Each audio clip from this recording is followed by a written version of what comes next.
você puder, aplauda o nome do Senhor Jesus, glorifique a Ele, que o Espírito Santo fale muito ao teu coração, em nome de Jesus, nessa noite. Abre a palavra de Deus em 1 Coríntios capítulo 9, versículo de número 19, 1 Coríntios capítulo 9, versículo de número 19, se você puder ainda permanecer de pé para juntos lemos a palavra do Senhor. Eu não sei se você já teve o privilégio de cumprimentar alguém que está perto de você, ou dar um tchau, assim, cumprimentar, né, dizer algo aí para a pessoa. Será que você pode fazer isso aí, ó? Cumprimentar, ou dar uma piscada assim, ó, né, jogar a sobrancelha para cima, assim. É muito bom ter cada um de vocês aqui na igreja. É uma alegria que inunda o nosso coração pastoral. É verdade ou não é, Mica? É muito bom ter a galera aqui junto, presente. E é uma bênção. Né, Nazatim? Cadê o Nazatim aí? Está aí ou não? Cadê a galera da JNI? Estão aí ou não? É muito bom a gente estar junto nesse momento no culto casa. Bom, você abriu a Bíblia aí? 1 Coríntios 9, verso de número 19. Vamos ler a palavra do Senhor. Diz assim: porque sendo livre de todos, Paulo falando aqui, fiz-me escravo de todos. Parece um contrassenso. A fim de ganhar o maior número possível. Procedi para com os judeus como judeu, a fim de ganhar os judeus. Para com os que vivem sob o regime da lei, como se eu mesmo assim vivesse, para ganhar os que vivem para o regime da lei, como se eu mesmo vivesse, para ganhar os que vivem debaixo da lei, embora não esteja eu debaixo da lei. 21. Ao sem lei, como se eu mesmo não fosse, não estando sem lei para com Deus, mas debaixo da lei de Cristo, para ganhar os que vivem fora do regime da lei. Fiz-me fraco para com os fracos, com o fim de ganhar os fracos. Fiz-me tudo para com todos, com o fim de por todos os modos salvar alguns. Tudo faço por causa do Evangelho, com o fim de me tornar cooperador com ele. Até aqui. Pode se assentar por um instante.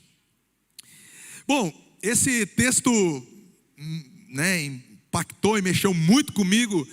Durante essa semana, nós no Nazatim estamos trabalhando com os grupos de comunhão. Se você ainda não faz parte de um grupo de comunhão da JNI do Nazatim, se eu fosse você, eu não perderia, faz parte, porque é um tempo maravilhoso. E nessa semana a gente estava ministrando nos GCs, né, nos grupos de comunhão. 1 Coríntios 9 foi todo o capítulo. Semana que vem 1 Coríntios 10. E esse texto ministrou muito ao meu coração, ao preparar, ao ler e ao ministrar, que eu gostaria de compartilhar com você nessa noite. Tem uma história muito interessante. Eu não sei se você conhece a história da baleia solitária. Num período de guerra, os Estados Unidos encheram a sua costa daqueles sonares, né, que identificavam no mar, um sonar, com relação a um possível inimigo que viria atacar a costa dos Estados Unidos. E encheu toda a costa ali, com medo de algum navio inimigo atacar os Estados Unidos. E ao encher a costa americana, para identificar, eles identificaram então um animal, uma baleia. E uma baleia gigante, grande. Mas diferente das demais baleias, aquela baleia era solitária. Um animal que anda em bando, em manada, não sei, em grupo lá, né, um mamífero, e exatamente aquele animal sozinho, solitário, perdido ali no mar. E aquilo começou a gerar assim preocupação com relação àquelas pessoas que estavam monitorando toda a costa. Aquele animal encontraram num ano, depois no segundo ano, e no terceiro ano, aí eles começaram a imaginar que havia alguma coisa errada com aquela baleia. Não é possível. Essa baleia, então, ela vive num processo, sei lá, né, teoricamente, de depressão, eles até acharam. Essa baleia não é boa com relação à sua saúde. A saúde daquela baleia está com problemas. E aí começaram a fazer alguns estudos com relação ao som que aquela baleia emitia, com relação à frequência daquele som. E começaram a descobrir então que aquela baleia emitia uma frequência do seu som muito grave, a 52 Hz. E começaram a identificar que as baleias daquela espécie emitiam seus sons a 15 a 25 Hz no máximo. Fizeram um estudo com relação à saúde daquela baleia. E identificaram que aquela baleia solitária estava bem com relação aos seus sinais vitais. Acharam então que aquela baleia fosse surda. Identificaram que ela não era surda. Ao identificar que aquela baleia emitia um som a 52 Hz, e as outras baleias da sua espécie, de 15 a 25, entenderam o motivo daquela baleia andar solitária. Aquela baleia vivia ano após ano sozinha, porque o que ela falava, ninguém ouvia. Porque o que ela falava, a sua manada e as suas espécies não compreendiam o som que ela emitia. E o som que a sua manada emitia, ela não compreendia. E ela então vivia sozinha. Nos dias em que vivemos de pandemia, entramos numa bolha cristã. Entramos num gueto cristão. E será que a onda e o som que estamos emitindo é o som que toca vidas e pessoas? Ou estamos que nem uma baleia solitária, andando no nosso universo cristão e oceano cristão, sem ninguém nos ouvir, sem ninguém se preocupar conosco, sem ninguém estar aí com a nossa vida, e vivemos a vida solitária ou com os nossos princípios e valores?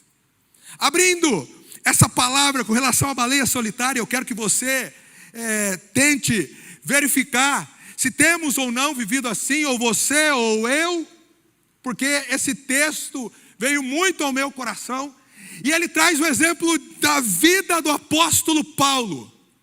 Alguém que diz para você e para mim que somos livres. Somos livres. Não há mais condenação do pecado. Você pode dar uma glória a Deus aí, um aleluia aí? Não há mais condenação. Você está aqui na igreja, você é livre. Você é livre, glória a Deus. Não há mais nenhuma condenação. Está sobre Cristo. Romanos 8:1. Nenhuma condenação mais há para aqueles que estão em Cristo Jesus. Uau! Acabou o jugo e o peso do pecado. Mas Martinho Lutero dizia o seguinte: eu sou plenamente livre e completamente escravo. Escravo de Cristo, escravo do Senhor, escravo da sua obra, da sua vontade, do seu querer, do seu propósito, do seu objetivo. Ele sabia que o mundo não mais o prendia, que o pecado não mais o prendia, mas agora ele estava plenamente disponível ao Espírito Santo, a Deus, a cumprir e viver os planos do Senhor. Será que nessa noite você está livre do peso do pecado, não tendo parte com ele, mas sendo disponível para Cristo Jesus te usar onde Ele quiser te usar? Ele quer te usar na faculdade, eis-me aqui, Senhor. Ele quer te usar na escola, eis-me aqui. Ele quer te usar nos guetos do mundo, eis-me aqui. E olha o que o apóstolo Paulo diz no verso número 19: porque sendo livre de todos, ele é livre, fiz-me escravo. E aqui ele identifica 3 grupos interessantes para você e para mim. Ele identifica o primeiro grupo, os judeus, verso número 20. Um terceiro grupo, no verso número 21, os sem lei. E um segundo grupo. E um terceiro grupo, verso 22, fiz-me fraco para com os fracos. Há 3 grupos aqui que ele tinha ações distintas. Para com os judeus, os que viviam debaixo da lei, ele agia de uma maneira. Para os sem lei, os gentios, ele vivia de outra maneira. E para os fracos, ele vivia de um outro modo. Mas qual é o princípio da atitude do apóstolo Paulo? E eu quero trazer ao seu coração e ao meu coração nessa noite, para que possamos entender essa verdade maravilhosa e deixarmos de sermos uma baleia solitária na internet, ou em qualquer lugar que a gente está, mas vivemos como apóstolo Paulo, impactando a nossa geração. Você é livre para ir para a internet e ser um Pentecoste de Deus lá, amém? Você é livre para onde você estiver, ser bênção ao nome do Senhor Jesus, Cristo ser glorificado através da tua vida, Cristo ser exaltado através de você, e você ser uma bênção nas mãos do Senhor Jesus, livre para servir. E é interessante que talvez você fale assim: pô, pastor, que texto legal, que ideia bacana.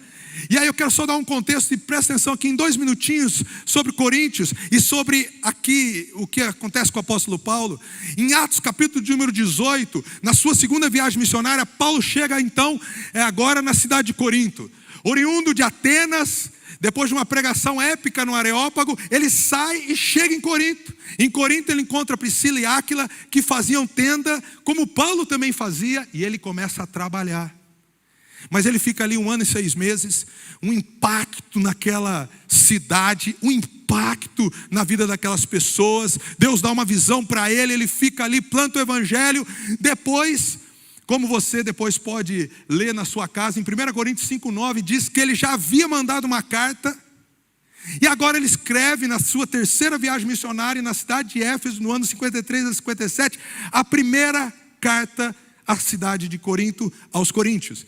E ele escreve essa carta, por quê? Porque no capítulo 1 você vai ver que a casa de Cloe traz algumas notícias, e você vai ver no capítulo 16 que Estéfanos, Acaio e mais um, que é Fortunato, fazem algumas perguntas para ele, traz uma carta da igreja de Corinto. Então Paulo está aqui colocando e respondendo as perguntas que a igreja colocou. No capítulo 1, até o capítulo 4, ele trata o problema da divisão na igreja. Ele trata que um grupo era de Paulo, outro grupo era de Apolo, outro grupo era de Cefas, que é Pedro, e outro grupo é de Cristo, ou seja, não estava nem ligado aos líderes. Não tinha ninguém que é autoridade sobre ele. Paulo foi quem fundou, como se fossem os pioneiros. Pedro é como se fosse aquele mais teólogo tradicional. Apolo, aquele da sabedoria, oriundo de uma cultura grega, helenística, cheio do saber, polido e bom nas palavras. E outro, que não aceitava a liderança e a autoridade de ninguém. Grupos que ano após ano, da igreja de Corinto, há muitas igrejas até o dia de hoje, frequentam o nosso meio. Mas Paulo vai tratar da seriedade da pregação do evangelho, no capítulo 1 ao capítulo 4, que é poder de Deus para a salvação de todo aquele que crê. E aí no capítulo 5, outro problema, um incesto no meio da igreja. É uma imoralidade gigante, que até mesmo o filho está se envolvendo com a mulher do seu pai. E ele trata aquele problema na igreja. No capítulo 6, um colocando o outro na justiça, na igreja de Corinto, na cidade, pondo na justiça, com relação ao litígio entre os irmãos. Ali ele trata também com relação à disciplina eclesiástica na igreja, que é por amor. Ele trata da sensualidade, do corpo. No capítulo 7 ele fala e responde sobre o casamento, sobre o divórcio, o dom do celibato, o uso do corpo para glorificar o nome do Senhor mais uma vez. Mas no capítulo 8, 9 e 10, que é o centro do que a gente está falando aqui, ele vai tratar sobre idolatria e carnes sacrificadas aos outros ídolos. Um problema cultural. E nos dias de hoje, quantos problemas culturais temos? A roupa que vamos para a igreja, o cabelo, a maquiagem, o jeito que falamos, como nos postamos, o jeito que a gente coloca um story, que a gente publica alguma coisa, e tanta coisa, quer se aparecer, quer ter curtida, quer ter views, quer ter isso, quer ter aquilo, e a gente entra no meio dessas coisas. E como Paulo trouxe algo da sua época para um contexto bíblico, e é nessa direção que eu quero trazer uma mensagem ao teu coração. Capítulo 8 fala que a carne sacrificada a outros ídolos E para que você entenda um pouquinho do contexto, imagine, a pessoa ia no templo da deusa Afrodite, que tinha lá na cidade de Corinto, que ofereciam cultos a outros deuses e também atitudes sexuais ilícitas, e eles levavam carne para oferecer um sacrifício. Uma parte era queimada, outra parte ficava para o templo dessa deusa. E outra parte dessa carne, que era muita carne, eles não iam comer tudo, levava para o mercado para vender. Não tinha frigorífico, não tinha uma maneira de guardar a carne, ela era comercializada. E aí vem o problema: come ou não come carne que passa no templo imundo? Come ou não come carne sacrificada a outros deuses? E aí tinha dois grupos que Paulo seleciona na igreja: um grupo dos fortes e um grupo dos fracos. O grupo do forte sabia que não tinha problema comer a carne, podia comer a carne, porque o boi e os peixes, tudo que tem, foi Deus que criou, é criação de Deus. Eu vou orar, abençoar e acabou, não tenho regra com isso. Só que esses que sabiam, tinham uma boa teologia, julgavam os outros como fracos. Olhavam para as outras pessoas e diziam: ó, vocês são imaturos. E os fracos eram cheios de mimimi. Ah, essa turminha está comendo comida sacrificada aos outros ídolos, e julgava os outros. Um julgava um e o outro julgava o outro. Tanto o fraco quanto os fortes. E no verso número 13, que é o último do capítulo 8, Paulo diz o seguinte: e por isso, se a comida serve de escândalo para o meu irmão, nunca mais comerei carne, para que não venha escandalizá-lo. Paulo coloca um princípio, que além do que você pensa ou não, existe o nosso relacionamento com o próximo, para não escandalizar. E ele inicia o capítulo 9 dizendo assim: não sou eu porventura livre? E você responderia o quê? Sim, claro, Paulo, você é livre. E outro questionamento tinha para ele, se ele é apóstolo ou não é apóstolo. E ele diz o seguinte: não sou apóstolo? Sim. A característica para ser apóstolo era aquele que tinha sido chamado por Jesus, ou tinha visto Jesus no corpo ressurreto. E ele dá a resposta: não vi Jesus Senhor? Sim, Paulo, você viu na estrada de Damasco, Atos capítulo 9. Quando recebeu o evangelho do Senhor na Arábia, Jesus, com o corpo ressurreto, foi visitar o apóstolo Paulo e ensinar para ele. As credenciais do apostolado dele estão aqui. E ele começa então a dar o exemplo dele. Mas o ponto que eu gostaria de trazer para nós nos dias de hoje: os judeus, os gentios e os fracos. Paulo tinha uma atitude para com os judeus. E nos três você vai ver o objetivo do pensamento do apóstolo Paulo. Ele começou a falar dos judeus e ele disse o seguinte: para com o judeu, eu agi como um judeu. Eles estavam debaixo da lei, como que tivesse eu debaixo da lei. E aí, se você for ler Atos capítulo 18, você vai ver que no finalzinho, antes dele sair, ele passa em Cesareia e ele toma um voto. E aí você fala: como assim Paulo toma um voto? Ele sabe que o voto não tem problema. Mas ele não queria escandalizar o judeu, o irmão. Ele queria ganhar aquele irmão para Cristo. E ele vai, toma um voto, chega e leva o evangelho para aquele povo. Como igreja, nós precisamos começar a identificar o que é inegociável e o que é secundário. Como igreja, nós precisamos começar a identificar o que realmente é de Deus e o que é coisas nossas, usos e costumes, que começamos a colocar e começamos a julgar o mais fraco, o mais forte, julgar quem está na internet: ele tem muitos views, ele tem muitos seguidores, porque faz isso, aquilo outro. Ei, para! Sai fora, sai dessa. Paulo, ele sabia, ele tinha um objetivo claro. Qual era o objetivo claro? Verso número 20: ganhar o judeu. Será que, como adolescentes e jovens nessa noite, temos uma geração que quer ganhar o mundo para Cristo? Ganhar vidas, almas, pessoas. E parar de fogo amigo. E parar de uma guerrinha que não leva a lugar algum. Só denigra o evangelho, o povo de Deus. Como JNI precisamos estar unidos. Como Nazatim precisamos estar unidos. E como Nazatim e JNI unidos. E como igreja unidos. para evangelizar, para tocar vidas, para ganhar pessoas. Ei, adolescente jovem, bora falar de Jesus. Eu não sei se isso queima no teu coração, mas tem queimado no meu coração. A gente é livre para testemunhar do amor de Jesus.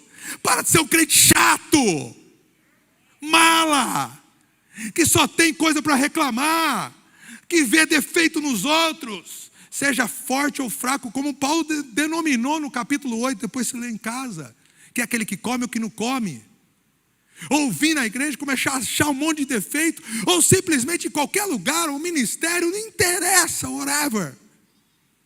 Foca em ganhar almas, era um desejo do apóstolo Paulo. Mas olha o que ele diz, e isso eu acho fantástico, e virou a página aqui. E verso número 20. Procedi para com os judeus como judeu, a fim de ganhar, o propósito está claro, ganhar os judeus, evangelizar almas, vidas, pessoas. Só que para o que vivem sobre o regime da lei, como se eu mesmo vivesse, para ganhar os que vivem debaixo da lei, embora não esteja eu debaixo da lei. Acabou. Ele sabia que aqueles rituais não valiam mais nada. Para ser um judeu verdadeiro, você tinha que fazer 3 coisas. E aqui vai rapidamente. A primeira coisa era a dieta alimentar, comer ou não comer, coisa pura ou impura. A segunda coisa era o calendário anual que eles tinham. 3 festas, Páscoa, Pentecostes e os tabernáculos. E também o sábado. E a terceira e última, circuncisão, ser circuncidado. 3 coisas para ser um judeu piedoso e verdadeiro. Paulo não tinha melindre com essas coisas. Sabe por quê? Ele queria tirar aquela galera para vir para a luz, para Deus, para Cristo, para Jesus. Ou seja, você está falando sobre predestinação, sobre arminiano, calvinista, uma série de coisas. Você entra em umas coisas teológicas, entra em que divide igreja, divide um monte de gente, ou dons, ou não sei o quê. Uou, vamos ganhar vidas? Vamos parar a discussão idiota?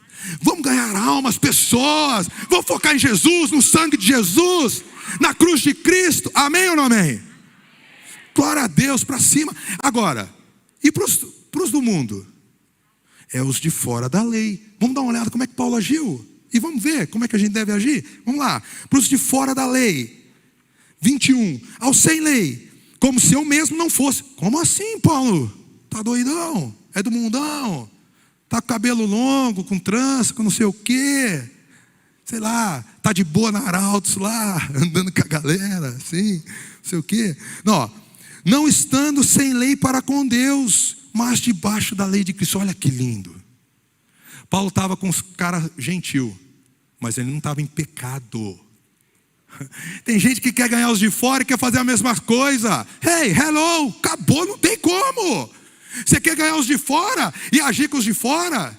Ah não, estou na balada para evangelizar. Hey, seu pastor tem que estar sabendo uma série de coisas. E até em raras exceções existe. Apoia, a gente ora. A própria igreja já fez. Mas usar disso, ou de uma série de artifícios para dizer: eu estou bebendo para ganhar os de fora, está errado. Ou eu estou fumando, eu estou isso, eu estou aqui, está errado. Eu estou pecando para ganhar os que estão fora, para eles não terem nenhum problema comigo. Ei, Paulo não usava disso não. E você e eu não temos que usar os de fora da lei, como se eu não tivesse a lei, que eu falei aqui os 3 pontos. Mas eu não vivo sem embaixo da lei de Cristo. Ele não estava fora. Ele vivia santo, reto, diante do Senhor, sem pecar. Precisamos de uma geração que influencia o mundo sendo luz. Não sendo uma meia luz, não sendo uma luzinha, mas uma luz que vive uma vida santa, reta, que tem temor, que não fala palavrão, que vive na presença do Senhor, que não fica simplesmente fazendo dancinha no TikTok com músicas e coisas profanas, ou rebolando, ou mostrando a bunda, ou mostrando o corpo, ou mostrando o que é que seja. Ei, hello, para com isso, ou falando palavrão. Não. Não é assim que você vai ganhar quem está no fora. Não é assim que você vai ganhar quem está no mundo, vivendo em pecado e desagradando a Deus. Está errado, não é bíblico. A Bíblia não ensina isso. Não é para viver uma vida sem pecado. Lima, põe para fora. Você é livre? É livre, mas não é livre para pecar não. Você é livre para viver santo, reto diante do Senhor. Eu acho isso. Não importa o que você acha, a Bíblia tem que servir. Se a Bíblia não serve, nada serve. Nenhum pastor serve, nenhum líder serve, ninguém serve. Judas com Jesus pecou, traiu e morreu. Nem Jesus deu conta do Judas. Quanto mais eu ou Mico, quem quer que seja. Se a Bíblia não serve para você, o que vamos poder fazer? Agora, sem os que estão de fora da lei, sem pecado, vamos influenciar o mundo, bora! Vamos fazer coisa louca para Jesus? O primeiro que vai fazer é o Mica, até mais do que eu. Impressionante. E isso é uma coisa que me inspira muito, porque o tempo é um só. O tempo que você tem para você é um só. O tempo que você tem para a tua família é um só. E o tempo que você tem para pastorear é um só. E o Mica, como ninguém, consegue utilizar de forma muito sábia para pastorear. E ele é uma inspiração. Tantas mensagens que ele manda, tanta coisa que ele liga, tanta coisa que ele faz. Eu às vezes falo, e aí, como é que foi a semana? Eu falo, ufa, eu preciso ralar para chegar perto do que tanta coisa que ele faz. Você pode dar um aplauso aí e glorificar a Deus pela vida desse cara aí que é sensacional. Amo você, você é uma bênção, um pastorzão. E um grande exemplo para mim e para um monte de gente. Você é bênção demais. E você? Você já orou pelo seu pastor? Já mandou uma mensagem para ele? Sabe o que ele está sofrendo, o que ele está passando, o que não está? Mandou alguma coisa? Intercedeu por ele? Mas vamos para o terceiro aqui, senão ele estourou o tempo. Perdoa aí, galera, eu preciso de mais uns 5 minutinhos, eu fecho, vai. Eu sei que já está tocando teclado e tal, entendi. Bênção já, estamos juntos, para cima. Mas eu desconcertei aqui. Sorry. Bom, vamos no verso número 22. Fiz-me fraco para com os fracos. Não é porque ele era fraco. Mas qual é o objetivo? A fim de ganhar os fracos. Você está chegando, semana jejuei, orei. Aqui é bola de fogo. Aqui é Pentecoste puro. É glória a Deus. Ó. Que é isso? A gente começa a pôr uns padrões, umas coisas. Se você está pirando com Jesus, glória a Deus, vai mais. Você está lendo não sei quantos capítulos, lê mais, queima. Não precisa dizer para ninguém não. Só derrama na vida das pessoas. Aí olha só o que ele diz: fiz-me com tudo com todos, com o fim de por todos os modos salvar alguns. Tudo faço por causa do Evangelho. Se a gente fosse assim, a fim de me tornar cooperador. E Paulo usa aqui 3 pontos finais. Eu preciso ir para o final da mensagem. Acompanha comigo aí, firme e forte, vai. Verso número 24. Não sabeis vós que os que correm no estádio, todos na verdade correm, mas um só leva o prêmio? Correr de tal maneira que o alcanceis. Você talvez não entenda, os jogos istmicos aconteciam na cidade de Corinto. Haviam 2 jogos, os Jogos Olímpicos em Atenas e os Jogos Istmicos em Corinto. Era o segundo maior jogo que tinha. E Paulo utiliza 3 figuras: a corrida, como se fosse os 100 metros, a preparação do atleta e o terceiro, a luta livre que tinha naquela hora, luta greco-romana. Bom, mas ele utiliza a primeira, a corrida. Você entrou no estádio, vai correr, tem um prêmio. O prêmio é a vida eterna. Aí ele usa uma outra coisa, a preparação. Todos se preparam, por quê? Tinha antes dos jogos istmicos, e tem-se uma cultura que 10 meses eles reclusavam no lugar, treinavam, faziam uma dieta para competição. Eles ficavam longe da família, quem era casado ficava sozinho, 10 meses, preparando o corpo, a mente para os jogos. E ele diz, se você... Todo atleta em tudo se domina, na preparação para uma coroa corruptível, uma coroa de louros. Imagina eu e você, para o galardão e para a vida eterna. Você não está dominando o teu corpinho aí não. E a terceira e última ele diz assim, na luta livre, ele diz, eu não luto sem desferindo golpes ao ar, mas esmurro o meu corpo e depois reduzo a escravidão, para que depois de ter pregado a muitos, não venha eu ser desqualificado. 3 exemplos vida eterna, galardão e santidade, num propósito de ganhar vidas. Mas o exemplo de Paulo, e aí eu teria que expor um pouquinho melhor, é o exemplo pessoal dele. Ele não coloca esse exemplo pessoal para toda a igreja. Depois ele conclui no capítulo 10, eu te falei que é o 8, o 9 e o 10, dizendo o verso número 33, quer comais, quer bebais, quer fazer qualquer outra coisa, fazer para a glória de Deus. Esse é o padrão bíblico e cristão para todos nós na nossa liberdade. Faça o que for para a glória de Deus. Mas ele ia mais alto. Ele deixou de comer. No capítulo aí, ele diz que ele não recebeu verbo e nem sustento de Corinto. Ele trabalhou fazendo tenda, porque ele queria não ser peso. E ele começa a dizer, não porque ele não merecia, ele merecia sim salário. E ele fala das abnegações que ele teve, mas por um objetivo. E se só isso ficar no teu coração nessa noite, tá bom. Ganhar almas. E para ganhar almas, se necessário, ele não comia carne.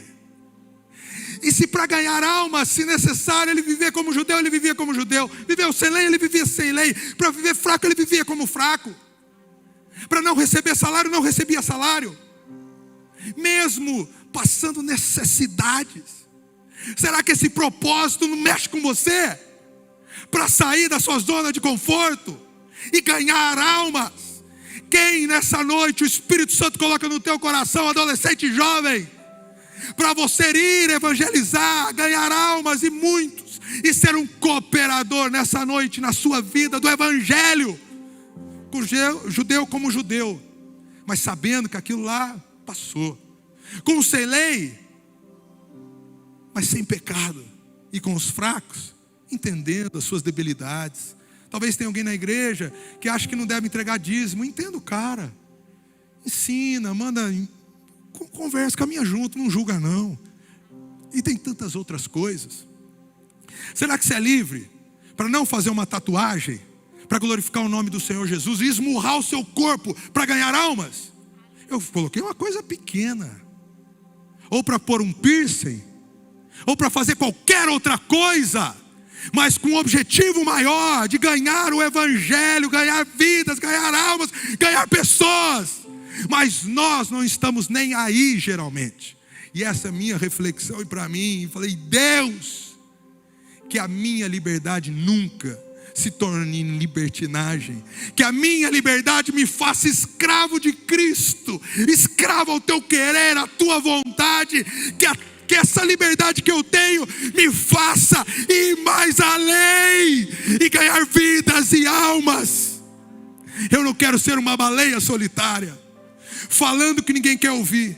E você se lembra que os fariseus, Jesus come com pecadores, Jesus come com eles, com publicanos e pecadores. E Jesus comia, evangelizava, mas não pecava. Será que não estamos que nem os fariseus nos dias de hoje? Julgando um ao outro no Instagram, no direct, no close friends,